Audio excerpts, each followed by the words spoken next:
అదేవిధంగా housing board నాయకులు, housing board అధికారులు, హౌసింగ్ బోర్డు చైర్మన్ గారికి, ఈఈ గారికి కూడా విజ్ఞప్తి చేస్తున్నాం. కూకుట్పల్లి హౌసింగ్ బోర్డులో ప్రభుత్వ స్థలాలు యాక్షన్ పెడుతున్నారు రేపు 24వ తారీఖు. మా దగ్గర కూడా చాలామంది కంప్లైంట్లు వచ్చినాయి. చాలామంది నన్ను కూడా కలిశారు. వాళ్ళు ఒకటే అడుగుతున్నారు, ఒక పెద్ద ఇల్లు కట్టుకున్నప్పుడు ఆ ఇంటి ముందున్న 40 గజాలు, 60 గజాలు, 50 గజాలు ఉంటే మీరు యాక్షన్ పెడితే ఆ గజాలు 40 గజాల్లో ఎవరైనా వచ్చి డబ్బానో చిన్న బడ్డీ కొట్టు పెడితే మా ఇంటి ముందు మాకు ఇబ్బంది అవుతుంది కదా. మా ఇంటికి మేము కొనుక్కుందామంటే ఆ ప్లేసు ఆగ్నేయం పెరిగింది, నైరుతి పెరిగింది, వాయువ్యం పెరిగింది, మాకు సెట్ కావట్లేదు. ఆ క్రాష్ ఉన్న బిట్లు 30 గజాలు, 40 గజాలు, 60 గజాలు, 70 గజాలు ఇలాంటి వాటిని యాక్షన్ పెట్టొద్దని నా దగ్గర కూడా చాలామంది హౌసింగ్ బోర్డు సామాన్య ప్రజలు వచ్చి నాకు విజ్ఞప్తి చేశారు. నేను కూడా నిన్న హౌసింగ్ బోర్డు చైర్మన్ గారికి లెటర్ రాశాను. మా రెవెన్యూ గృహ నిర్మాణ శాఖ మంత్రి పొంగులేటి శ్రీనివాసరెడ్డి గారికి కూడా లెటర్ రాశాము.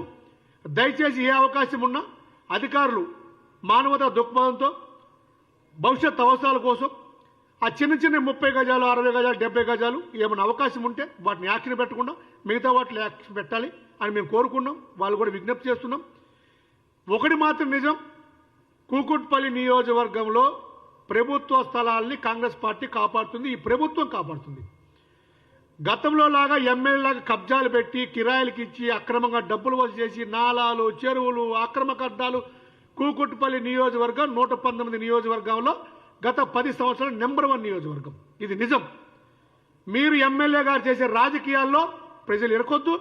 ఎమ్మెల్యే గారు చేసే రాజకీయ కుతంత్రాల్లో ఈ ప్రజలు పాలు పంచుకొని ఎమ్మెల్యే చేసిన అక్రమాన్ని మాఫీ అయ్యే విధంగా ధర్నాల పేరుతో రేపు ప్రజలు రెచ్చగొట్టదని ఎమ్మెల్యే గారికి కూడా విజ్ఞప్తి చేస్తున్నాం. ఇది మంచి పద్ధతి కాదని ఎమ్మెల్యే గారిని సూచిస్తూ హెచ్చరిస్తున్నాం. ఈ 10 సంవత్సరాల మీ పరిపాలనలో మోసపోయిన వర్గాలు చాలు. ఈ ప్రజలు మిమ్మల్ని వద్దనుకున్నారు, అయినా మీరు సిగ్గు లేకుండా ప్రజలు రెచ్చగొట్టి పబ్బం కప్పుకోవడానికి గడపొద్దు అని కేటీఆర్ గారికి, హరీష్ రావు గారికి, కవితమ్మకు కూడా హెచ్చరిస్తూ కాంగ్రెస్ పార్టీ ప్రజల పార్టీ, ప్రజాస్వామ్య వ్యవస్థలో పనిచేసే పార్టీ. ఈ దేశంలోనే కాంగ్రెస్ పార్టీ అంటే సంక్షేమ ప్రభుత్వం, కాంగ్రెస్ పార్టీ అంటే సంక్షేమ రాజ్యం, ఇందిరమ్మ రాజ్యం. కాబట్టి ప్రజలందరూ కూడా వాళ్ళకు రావాల్సిన డబుల్ బెడ్రూమ్ ఇల్లు కావచ్చు, మీకు రేషన్ కార్డులు కావచ్చు, సంక్షేమ పథకాలు కావచ్చు, పారదర్శకంగా గ్రామాల సభల ద్వారా ఎంపిక చేసి మీ పథకాలు మీకు చేరుతాయని చెప్పి తెలియజేస్తూ ముగిస్తున్నాం మిత్రులారా. Thank you.